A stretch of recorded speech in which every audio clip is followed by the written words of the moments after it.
দেখো আমার তেলটা গরম হয়ে গেছে, এবার আমি এর ভিতরে 4 ফোড়ন দিয়ে দেবো।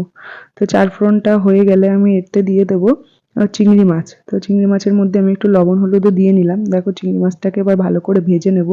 তো ভাজা হয়ে গেছে, এবার আমি এর ভিতরে কেটে রাখা চাল কুমড়োগুলো দিয়ে দেবো। দিয়ে এতে একটু লবণ একটু হলুদ দিয়ে দিলাম।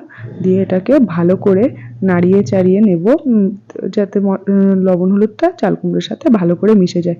আর আমি এটাকে ঢাকা দিয়েই হতে দেবো, কোনো রকম জল দেবো না তার জন্য। আর চাল কুমড়োতে দেবো বলে আমি এখানে দেখো 2টো শুকনো লঙ্কা আর গোটা জিরে ভেজে নিয়েছি, এটাকে গুঁড়ো করে নেবো শিলে বেটে।